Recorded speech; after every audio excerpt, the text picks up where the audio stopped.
Adam here, So Wizard Podcast. I have another interview for you today. I got to sit down with comic creator Adam Rose to talk about his new upcoming comic, Corollary, put out by SourcePoint Press. You can check out SourcePoint Press for pre-order information. I know the pre-orders really helps them get the word out and get things going. It's going to be available in comic book stores. I believe it's also going to be available on digital, but check with SourcePoint Press for all the information. Anyway, this is a really cool conversation. I'm always happy to talk to a comic creator. I'm really always happy to talk to a creative creator of any type, but a comic creator, I obviously have a soft spot trying to be one myself. But I did get to see some preview images, and the artwork is so cool. The story's interesting. It's a world where there's twins, and if your twin dies, so do you, but what if there's an exception to that rule? And they kind of explore that. It's an adventure, obviously.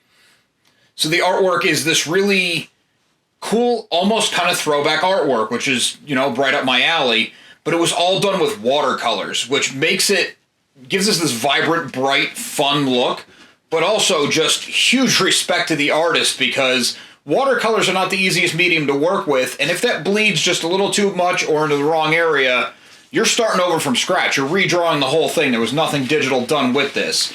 Anyway, enjoy the interview. Adam Rose is going to give you way more information on his own book than I am. I'm rambling on because I was excited about the artwork and the concept of it, but enjoy. Hey everyone, Adam here, So Wizard Podcast. I'm sitting down with Adam Rose to talk about his new upcoming comic, Corollary. How you doing, Adam? I'm doing well. It's good to be here, Adam. Yeah, this should be fun. I always like talking to comic creators. So this has been, as you know, a labor of love. The writing, the process, just interacting with the artist, the lettering, the coloring. I mean, this book in particular had a lot of different levels to it and getting it out there. Absolutely. Yeah, they always have their own unique challenges. I'm learning very quickly. Yes. No, I mean, this started just with this, an idea actually came from my daughter when like 3 or 4 years ago. She was just in bed and she said something to the effect of, if I had a twin, if something happened to me, what would happen to the twin? And then I just took that and kind of made it a darker premise of, if your twin dies in this galaxy, so do you. And that's where it started. Yeah. And then it just became this kind of sci-fi galactic odyssey that between these two sisters, and they have a super secret as far as the fact that it looks like, well, I don't want to spoil things, but the galaxy wants to know how one of them did survive a twin death, because in a galaxy of twins where you don't, and everyone's trying to figure out a way to get around that, they somehow did, because it looks like one of them is a lone survivor, and they're traveling around cashing in on telling this story of how they somehow did that. Okay, that's cool. It's a really cool premise. Yeah. And Rob Ahmad is the artist. He's out of England. He's incredible. He's done some work for Scout Comics here, and plenty of stuff in the UK that I just wish I could be more familiar with. The UK comic scene, I got to say, is pretty cool. And I've had some other indirect time with them as well, because I had an earlier graphic novel come out through Marcosia Press, which is based out of there. And that was like a middle grade kind of adventure comic about a kid that it's called Playground. It was a Playground Attack of the Gurglebots, and that was about a kid that could, any game he played on the playground was real. Like, he had the freeze tag, he could make you freeze. Simon Says, you'd be compelled to do what he did. So that was years ago, and out of that British publisher. But yeah, Rob, he's been amazing, and what he was willing to do for the first 3 issues of this, which looking back was insane, but beautiful, is he pencil and inked these pages, and then he hand watercolored them. I was going to say the style looks a lot like watercolor, just assuming it would have been digital. So the fact that he did it by hand is insane. Yeah. And then the 4th issue, we had someone come in, Gabby, and I don't want to butcher her last name. I'll look it up later so I can give her the credit she deserves. She came in because I think his arm, his hand, his finger, everything was getting tired. So he was asking for us to find someone to do the 4th issue, which she she came in and did a great job and seamlessly. It still looks like it was. We didn't lose it. We didn't miss a beat there. So that was lucky. Yeah, I mean, I know how time consuming it can be doing it digitally, so I imagine hand drawing, then hand inking, and then watercolors, which is completely unforgiving. And if it bleeds too much, you're starting over. Yeah, yeah. No, it's wild, and the fact that he was able to stick with it for the first three of the four. So yeah, it's a 4-issue series with an open kind of ending without spoiling anything. Where there it certainly could go off it's into other directions. Room for And more. Source Point Press, who I'm just a big fan of Josh there. Well, there's two Joshes that I'm aware of, and Cam.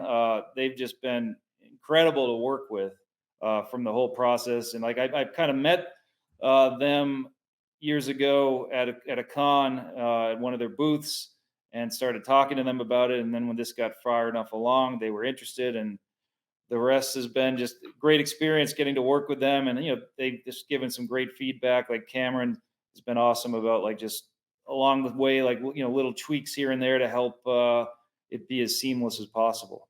Awesome.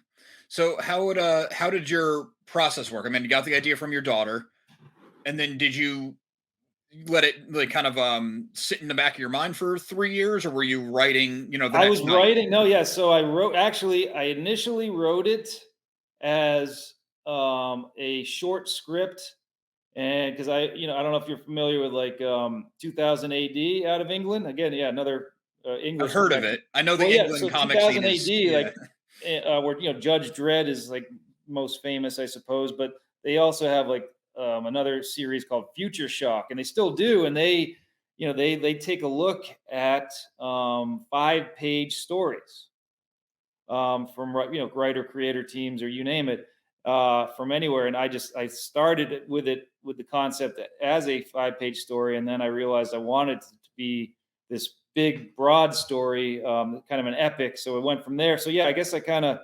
started small and then realized how big I needed to go with it, and took it. Yeah, just kept. I wrote and rewrote and all that for like the first couple years, and then got Rob in, yeah, like 2.5 years ago when it was finished. And that's where here we are today, where it's the first issues coming out in April.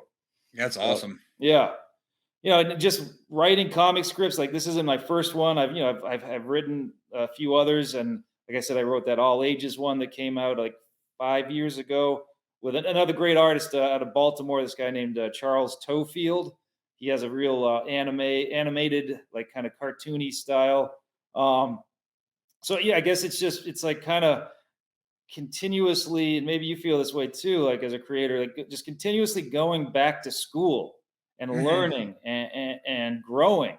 And obviously the number one is, if you don't love it, then don't do it.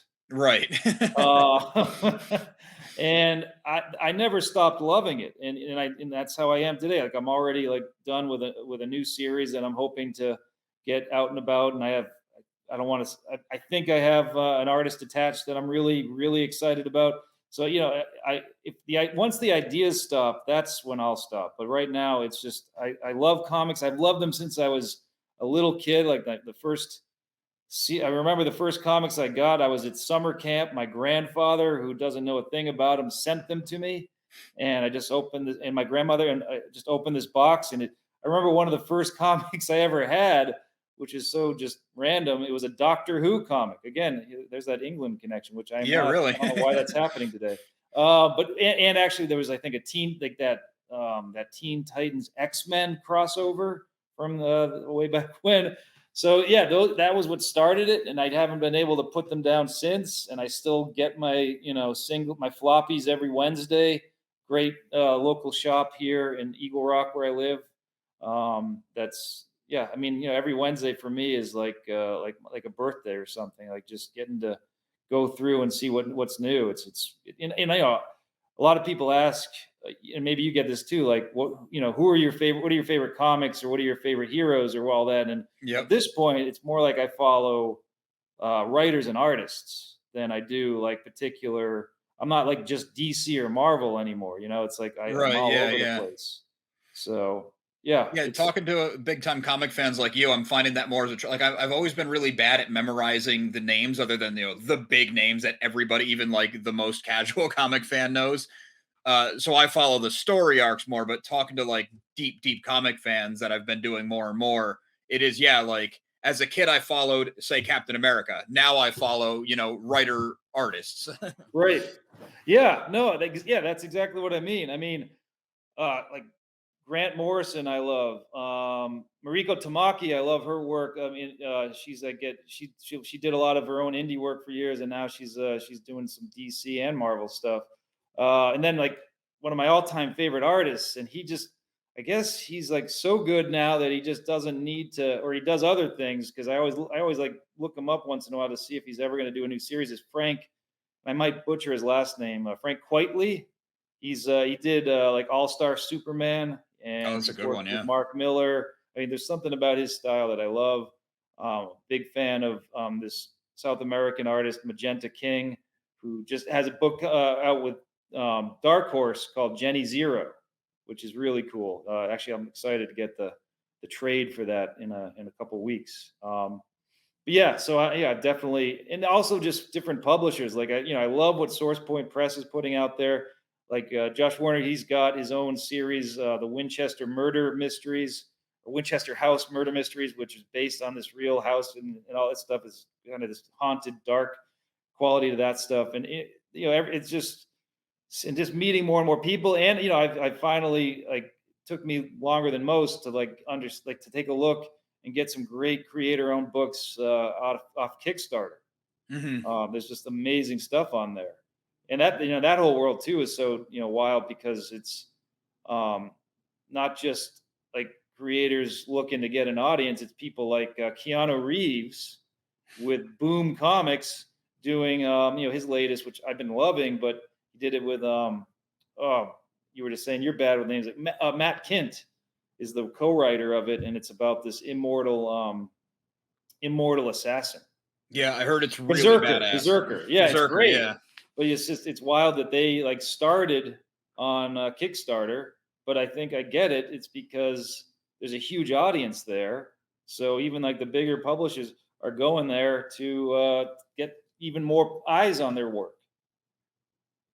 Yeah, that is cool that there is the ability now for people who have the talent and have the ability, but maybe weren't able to do it financially, can now kind of get kickstarted, get pre-funded. It's really Yeah, cool. right.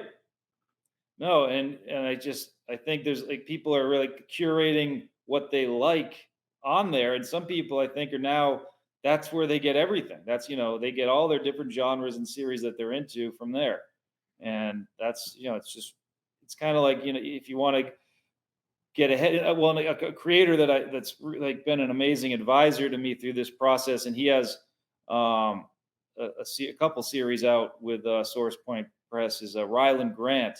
He's a screenwriter too out here, but his comics are a lot of fun. He has one called The Jump. He has oh my gosh, why am I blanking on his latest one? But he's been an amazing kind of resource as far as like getting me uh, in the loop with like just thinking about Kickstarter in the future, or just promoting my Corollary, and getting the word out and hoping people will take a chance on it. Yeah. It's cool that this is not your first project. It's, what did you say, your third or fourth? Yeah, well, I mean, as far as things that have gotten all the way off the ground, it's just my like my third one. I've had some work in anthologies and stuff, so yeah, that's in there too. But yeah, Yeah. this I guess so. Yeah, let's say it's like my third thing coming, and I just as long as the ideas keep coming, like I said, I have a new Yeah. thing Yeah. that I just finished the script for. That's kind of a horror fantasy noir, so it's a little different from this one. And yeah, I mean it's the process has got to be as exciting to you as the outcome, I think. Otherwise it'll show through. Like if you're just, oh, I got to get this done, then it's not, people aren't going to be interested. Right. And anyone who's tried knows that no one's into comics for money. Right. Yeah, exactly. Yeah. No.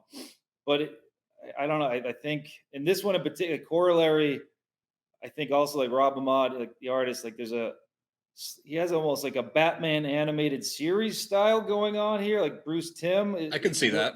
in the way of it, the look of it, and the whole story is a kind of bombastic Guardians of the Galaxy level of just.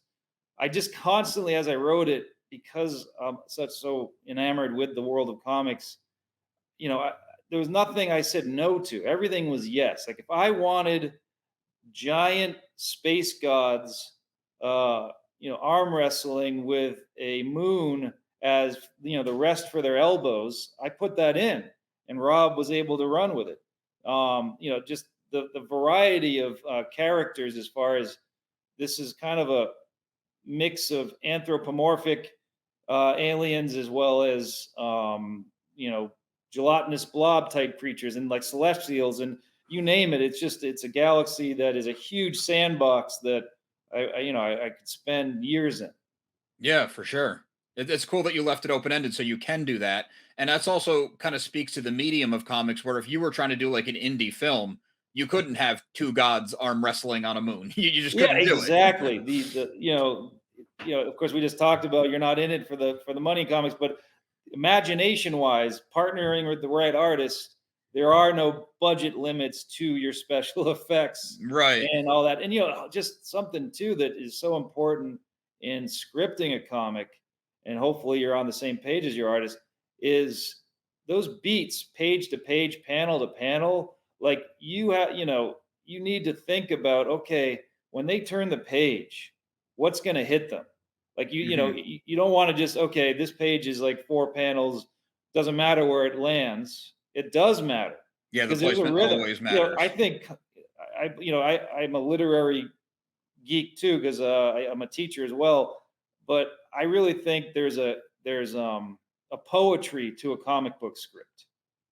Like there's a rhythm. You have to there. Well, I guess any story writing there are beats, right? But with poems, you have line breaks, and a lot people that are poets and appreciators of it. Like there's intent behind everywhere they end a line. It's not random. They're not just, oh well, unless it's, I guess, iambic pentameter or somebody. But yeah, I mean, there's a choice for where they're deciding to end that line. There's meaning behind it, just like there's meaning behind where you end a page, where you put that splash page or that double splash page for the dramatic effect. And I guess that also goes back to what you were talking about with films. I mean, that's why they are certainly cousins. But as you mentioned, like you can do anything in a comic. Right. And one no I think is people that think, oh, I'll take this screenplay and turn it into a comic. That's not. I don't think that. I mean, maybe it works sometimes, but I think you should never. I mean, you might have an idea that you could then transform, but you got to think of it the medium you're in, and then being in the world of comics, that is its own thing. That's its own jazz. Yeah, for sure. It's definitely not as easy as the same screenplay can make a TV miniseries, that can make a movie, that can make a comic, that can be written into a novel. Like there's always, you have to do the work adapting it. Yeah, yeah, exactly. And the history of comics, like originally an American, like it started here, and it started around the same time as jazz. Like there is like this free form to it. Like it's a wild. It can be wild, and you just have to kind of harness that energy and have it flow in a way that like your reader follows along with those characters, and the magic is between those panels, those gutters. Like I believe so firmly that if there is magic in the world, that's where it is, because our minds fill in the blanks. Like suddenly there is a movie in our heads filling in. Like if you have a panel with a character like lifting a mug of beer, and and then the next panel they've put it down and it's empty. We've filled in everything in between. Our brains, like it's like time has a different meaning. Like physics and time suddenly in that gutter, we've like accepted and moved everything forward. Yeah, that's funny because that's something that like it's something you always know as a comic reader, but until someone articulates it, you don't know that you know it, and then it all clicks. I forget the name of the book, that Scott McCloud book. Oh yeah, all of his Yeah, books. Yes, and 100%. it was all like talking to another comic creator. It almost seems obvious, but it's also a must read because it's not obvious until he makes it obvious. Right, right. No, yeah, McLeod, he's amazing. I think Yeah. he's like given us so much. I've read, I think, all of his books. Um, he has like 3 or 4 of them now. And then, have you checked out his original graphic novel, or at least the one that I know about, Sculptor? No, I need to though, because I've only read Oh, the you one will of his love it. creating comics books, so I got to read everything he's done. It is dynamite. No, it's great. That's And also cool to see too, because like I remember a while ago when Siskel and Ebert were still like the names in movie critics. All these movie critics kept trashing movies, and people put a challenge to them. Okay, you guys think you're so good, make a movie, and they made it. And I don't remember what the movie was, but I do remember that everyone hated it. Well, yeah, that's the whole other thing. I mean, the reviews of your series and all that are so important, and just I mean, I guess that's the next thing for Corollary is like getting it in the hands of different reviewers and hoping that they see the magic that's there that you're hoping everyone's going to pick up Yeah, and get. I guess also trying to get readers that are maybe not normally comic book readers. Like I have a lot of family, like they're excited for me, but they don't go to comic book stores yeah. and they don't. They're like, "Oh, when can I get it?" And when they ask that, they mean when can I get the whole thing? And I have to say, no, no, it's 4 issues. You got to like tell your comic shop, hey, I want to be on a pull list for Corollary, and I'll get it, in April, May, June, and July. And then yes, a year from now, Source Point Press is gonna turn it into like a collected trade, like a graphic novel. Then they don't know But what a trade is. yeah. So yeah, that's yeah. There's like trade waiting, but trying to. I want people to like get the single issues because I think that's the most exciting way. I can't wait for like my own kids to get to read it like that. And but yeah, like non comic book store goers, there's a whole learning curve for that, and the more like variety of people that we can get to see comics, the better. It is almost intimidating for an outsider because even as someone who's been reading comics since they were a kid, if I hear about a story, I'm like, oh, that's interesting. I do tend to gravitate toward trades for like, the big two, the superhero comics, because it's like I just want the entire story. I don't want to Sure. get 3 issues, then I'm missing one, then I have two more, then I'm missing two. So it is a problem. It's almost like an intimidating barrier of entry. Yeah, no, you're right. And they in some stores have that stereotypical kind of, oh, they don't, they're not kind to outsiders, or the customer service might be Yeah, lacking. But the I've comic never run into gatekeepers. that. Like, I mean, all the stores I go, well, I guess when I was a kid, there was a place in Boston called Newberry Comics, and sometimes like when I had questions, the people behind the counter kind of rolled their eyes at me. I think that has changed. I think more stores now, like the people in them, they care. I mean, the stores out here in LA, like at Comics versus Toys in my neighborhood, Golden Apple's a huge one in Hollywood. Pulp Comics out in Culver City. Like the people there are just amazing to anyone that comes in. No, that's good. Yeah, I feel like it would have had to have changed because there's so many more people looking for comics now because of the movies. So you're Right. getting a lot of casual fans coming in. If you're just rude to all of them, you're going to go under. Yeah, yeah, you're right. Exactly. And yeah, I mean, I hear you on like wanting to get the whole story at once, but I think there's something just for me that the excitement of getting that single issue Oh, on a you're weekly absolutely right. Yeah. it's fun, and it's something to look forward to in a week. Like I wish more people saw how I mean, it's like I guess newsstands are already dying, right? I mean, Yeah. where are in comic book stores? I feel like they are the last bastion of that world, and I think they're doing well. If anything, they're thriving right now. I mean, obviously, yeah, the pandemic has made that challenging to some degrees, obviously, but you know, the ones that are going to keep seeing this through, I think and as you said, like the huge success in the whole world of comic books being in movies, and not only just like superhero stuff, but I mean we're seeing all kind, like Lock and Key from what's Joe Hill on Yep. Netflix, and like all the Image comic stuff. Kirkman's well, obviously Walking Dead, but now like Invincible. Invincible on Amazon. Yeah, it's Yeah, I huge. mean, it's never ending. I don't know if have you heard of this new R-rated animated series on Prime called Vox Machina? Yeah, I got to check that out actually. That yeah, I loved it. And I looked it up, and apparently, it's based on these voiceover actors Who who played did D&D D and together on D. Twitch. Yeah. It's wild, and they have like 350,000 followers on Twitter. So like they already had this huge following, and Yeah, I'm that whole thing is fascinating. A woman I worked with was super into him. Like she's been watching their stuff since day one and just kind of like rolling with the punches. And I guess before the series, they wanted to do a Kickstarter, and their goal was it was some modest number for them, maybe $20,000 or something. And they were going to do like a 20-minute animated short, and they raised like 11 million in record time. And we're like, well, I guess we're going to make a series now. yeah, It's like they just kind of fell into it.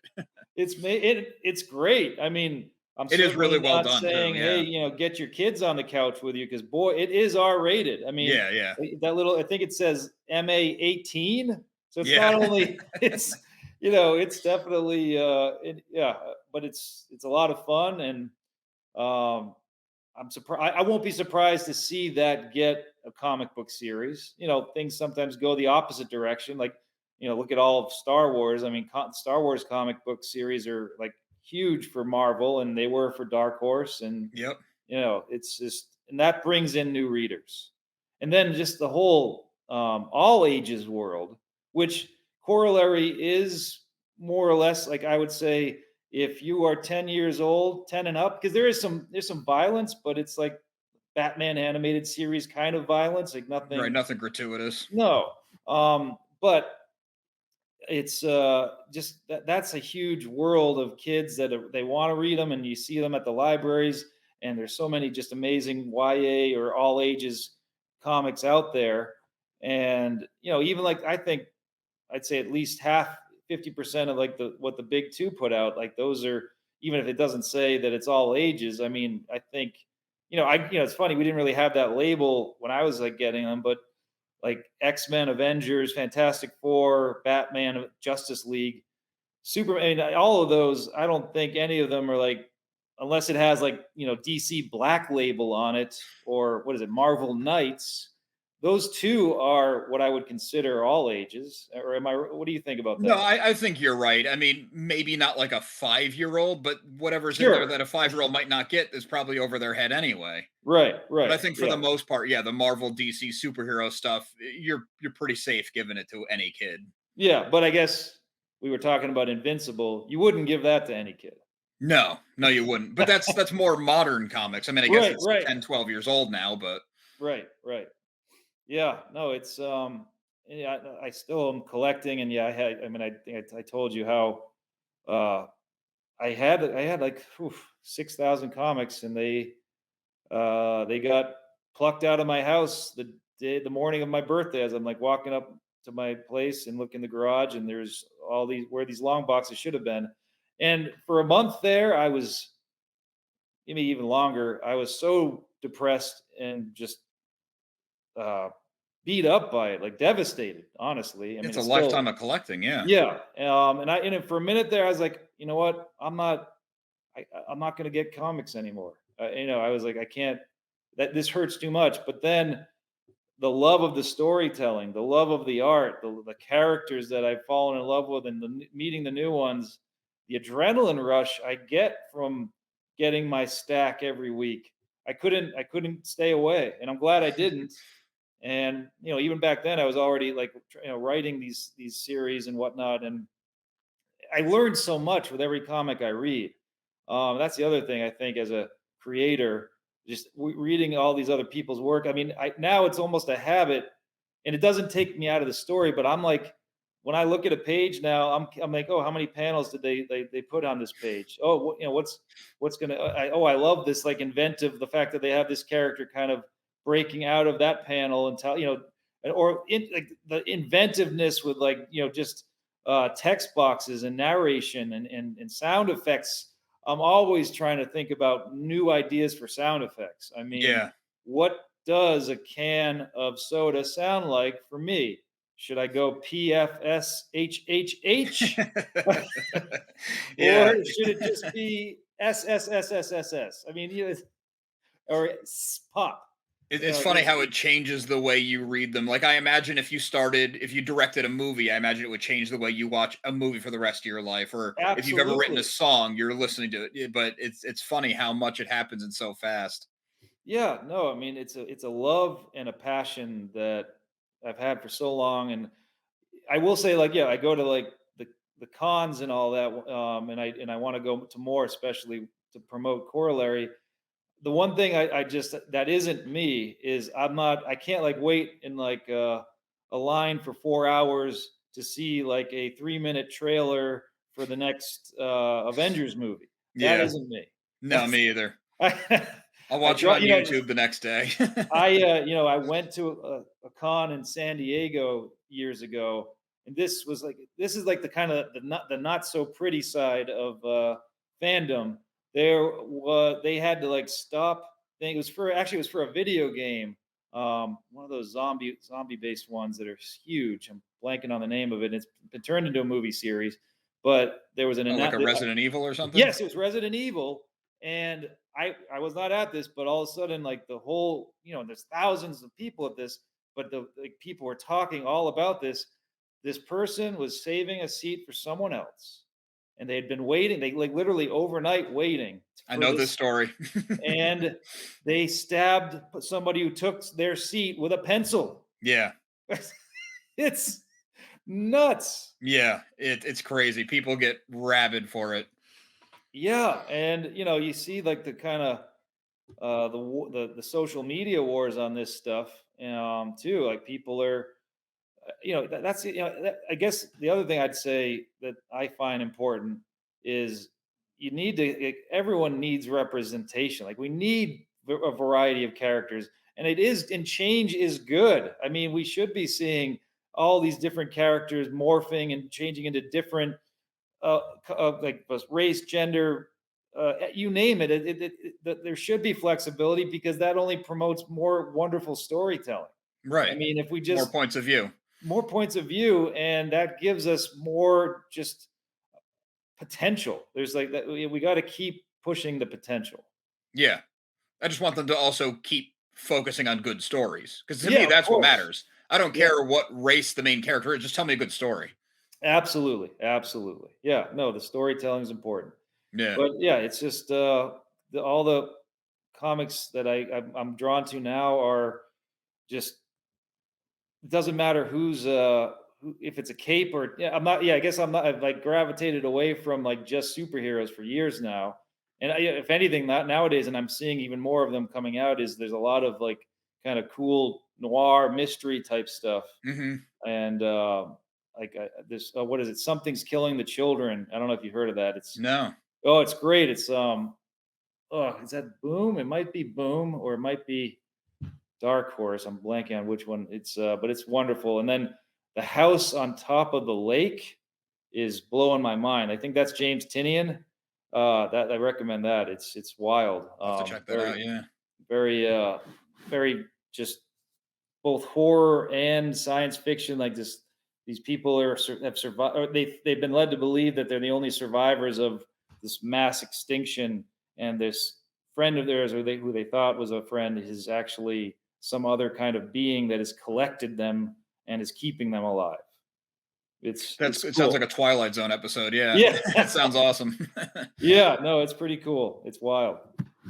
But what is you said you have a series coming out? Yeah. A friend and I have one. We're on our ninth issues coming out this month.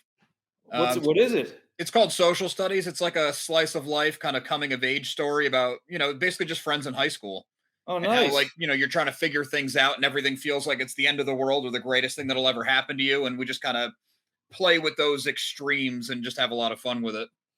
Oh, that's great. Are you now? What side of the creation are you? We do everything just my friend and I. So we'll talk on the phone because he's in Seattle and I'm in New York.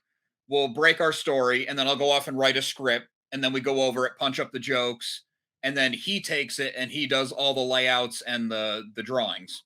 Oh, And then nice. I Okay. color it and letter it. So Oh, wow. All right. yeah. That's great to have like a long-term team. That's awesome. Yeah, it's fun and it's probably the only way I'd be able to do it because when you're talking about your writing method and putting things on the page and how to lay it out, I actually write in like TV script format.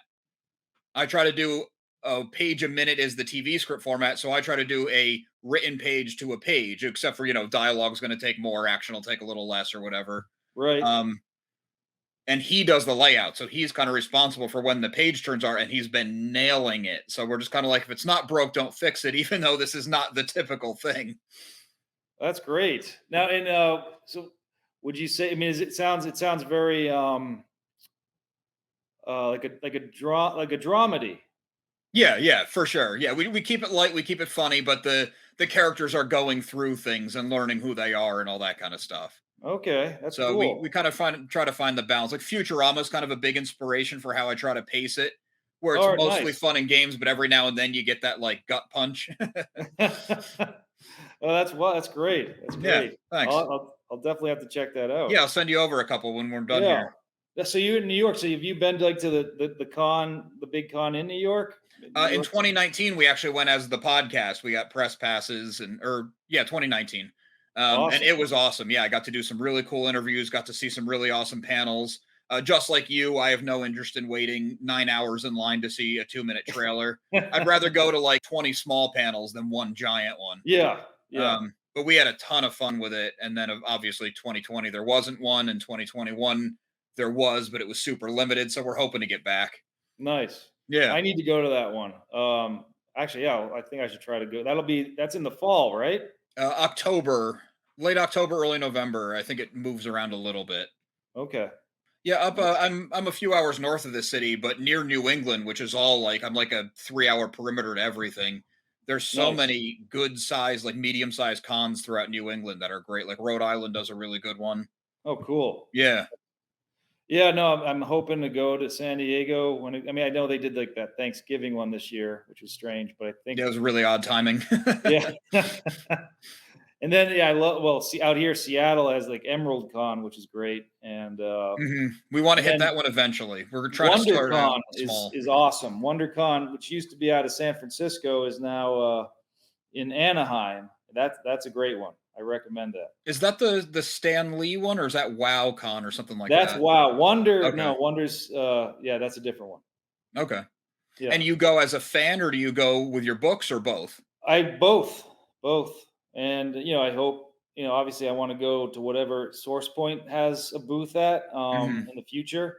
But yeah, in the past and I've not tabled. That's something I want to look into doing in the near future, but like I haven't like gone down like Artist Alley to have my own table or whatever, and I think it's time I look into that. Yeah. And I guess I want, yeah, like you said, I want to like kind of like start or get my feet wet at the smaller cons Mhm. in that whole process, and then take it from there. But it's like you said, like one of the harder parts is the promoting of your books, like getting the word out, getting people to think about it. So Yeah, that's it's a job in itself just to, like, how do right. I find one more reader this week? Yeah. I couldn't agree more.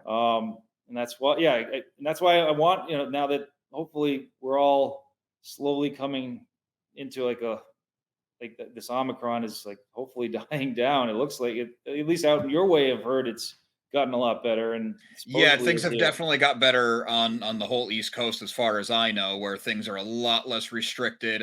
New York City is more restricted than up where I am because we're in the suburbs. But I think we're finally have a light at the end of the tunnel. Yeah, no, and that's what I mean. Get people out there and into the stores and into the cons and all that stuff, Right, keep things alive. yeah, yeah, exactly.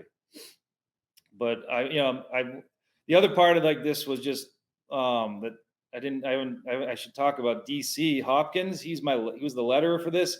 He's done a lot of work. I mean, his list of publishers that he's worked with, DC, Marvel, you name it. He's done everybody. he's a pro's pro. Like the guy, and he's based out of Indiana. Like his level of commitment and patience, because there were a few times where like I sent him, or he sent me, okay, here's issue two. You let me know when you need issue three, and then I see something that I need change. He just doesn't hesitate, like fixes it within a week or less. I mean, it just, the guy was incredible to work with, and I want to like just give him all the props I can. He just was amazing. That's awesome. How Yeah. does that work for you? Because you write the script and you send it. Is the script when you send it to the artist and letter, it's locked, like you're done tampering, you don't even look at it anymore?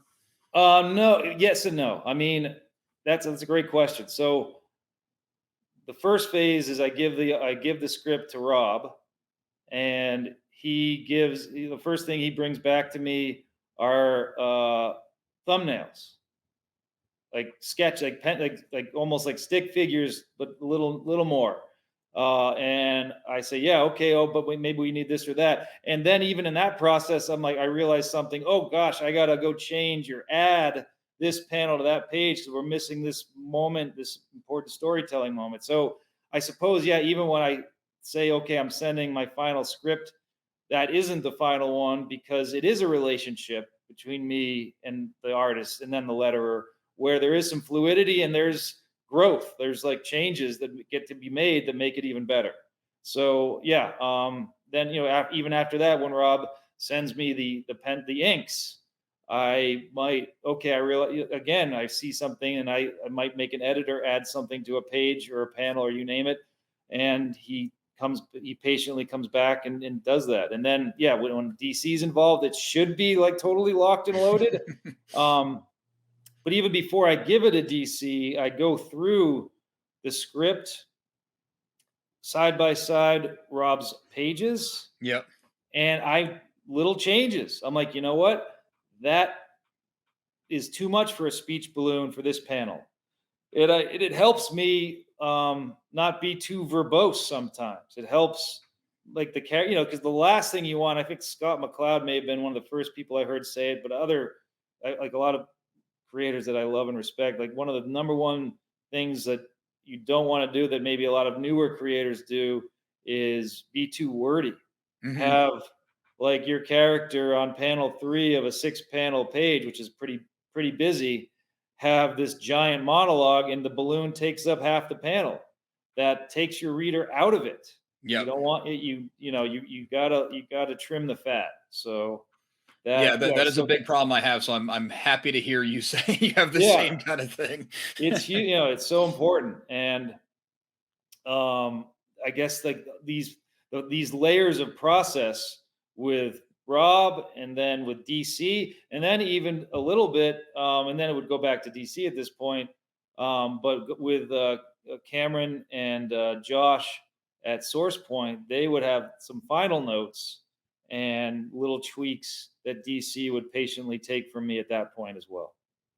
That's cool. That's got to be so helpful having those extra objective eyes, because that's one thing we're always worried about whenever we have a new issue coming out is we're the only two people in the world who have seen any stage of this. So when it's coming out, it's like it better be good because once it's out, it's out. Yeah, no, and you know what? I'll tell you, that is like the biggest lesson I've learned in the last few years of this process is getting that outside objective set of eyes on things, and getting eyes on it early, or not. I mean, not early, meaning like, oh, I just wrote a first draft. No, not that early. I mean, when you think, oh gosh, if I can't look at this again and see anything, that's Right. when you need the eyes.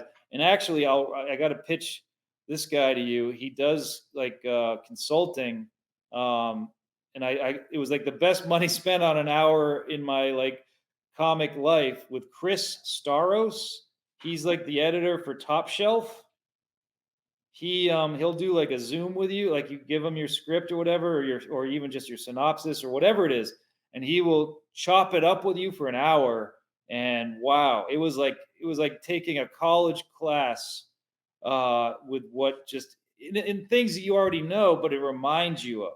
Right. He gets you to understand things and see it from an outsider's point of view to just grow your own work. That's awesome. Yeah, I should definitely look into that. Thank you. Yeah, yeah. No, he's amazing. Like top shelf. I mean, they put out so many awesome books. I couldn't even begin to start naming them. I mean, I know like one that was pretty famous for them or successful. Sulu George Takei of Star Trek. His graphic novel about his life in the internment camps as a kid. Blanking on the name of it again, but that I I've believe. actually I can picture the cover art, so I know what Yeah, you're talking yeah. about. Same here. I can see the art. I can't see the name of it, but Yeah. hopefully people know George Takei. But that, yeah, that's a top shelf book. I mean, they do. Oh, March, I believe, about the civil rights movement. March Volume 1 and 2. I believe those are, I think, top shelf too. But anyways, I mean, and they also do like all kinds of genres. But yeah, Chris is just incredible. And actually, I think he's more out your way. He's in like North or South Carolina. Okay. Yeah. Yeah. Very cool. So, but I mean, I think I just want to like I want to cultivate relationships. Like I want like with like Josh and Cameron of Source Point Press. I mean, they are growing exponentially. They're just an amazing publisher to work with. In fact, like Josh was just interviewed on PBS for like just what is the the future for their company. And That's yeah, cool. it's amazing, and I'm really proud to get to be a part of them and have their eyes on my work and help me just keep developing. And I'm hoping Corollary is something that kids, adults, grandparents, you name it, people, teenagers, like they dig it and they take a look. Yeah, for sure. That's Yeah, awesome. Well, Adam, I really appreciate your time, and that was really cool to hear about your process and everything. And thanks for letting me bounce some stuff off of you. yeah, absolutely. No, I mean, I could talk anytime. If you and I hope down the road if we want to talk again, I'm all ears and mouths. Yeah, why don't we'll plan a reschedule when your fourth issue's coming out. We can kind of do a wrap up on it, and then I'll have read some of it, so that'll be good. That'd be awesome. Yeah, that sounds Yeah, great. very cool. Well, Um, thank you, Adam. Means a lot to be on, and Definitely. have a Anytime. good rest of the week. Yeah, you too. Is there anywhere you want to point people? We're going to put your socials and stuff in the show notes, but if you have a specific place you want to point people. Oh well, yeah. I mean, I guess like for me, like Twitter is definitely like at Adam Rose 74 is like where I could be easily reached. But then yeah, Source Point Press. I mean, I know that Corollary is in previews. I just I don't have the order number on me. I gotta be more on top of that sort of thing. But I know their website, sourcepointpress.com is there. And just go to your local comic book stores or call them or email them. If you tell them today, I want Corollary. If the first issue comes out in April, that should do the trick. Very cool. Yeah. Well, thanks again, and best of luck with everything. We'll do this again in a few months. All right. And I look forward to reading social studies. Yeah, I'll send you some. Thanks. All right. Take care, Adam. Take care. I'd like to thank Adam one more time for coming on the show to talk to me about his newest comic, Corollary. He's got other comic books out there. Check those out. His socials are in the show notes. And Source Point Press is the one putting out the book, so you can get information for everything Corollary there. Make sure you like and subscribe. Got a lot more interviews, a lot more new movie coverage, a lot more recommendations, comic reviews, all that and more coming your way. You're not going to want to miss out. Also, make sure you listen to So Wizard Podcast every single week, wherever you get your podcast. SoWizardPodcast.com is your resource for reviews, recommendations, merchandise, videos, and more. We love hearing feedback, so drop us a note in the comments, leave us something on social media. All accounts will be found after the show and in the show notes. On a more personal note, just to piggyback on Adam Rose's creativity a little bit, a good friend and I have an ongoing comic series out ourselves. It's called Social Studies. It's a slice of life comic, kind of a coming of age thing. Follows people through their high school experience. We try to capture that more or less universal high school experience and have a lot of fun doing it. We keep it light, we keep it fun. There are some emotional beats to it. We write it like a sitcom, but it's styled after the 90s cartoons that we grew up on and love. 8 issues available now. 9 is coming any day now. Things are a little bit slow at the printer because they're having supply issues. But we're working through it all. Lots to read already. You can find it all on socialstudiescomic.com. Thanks.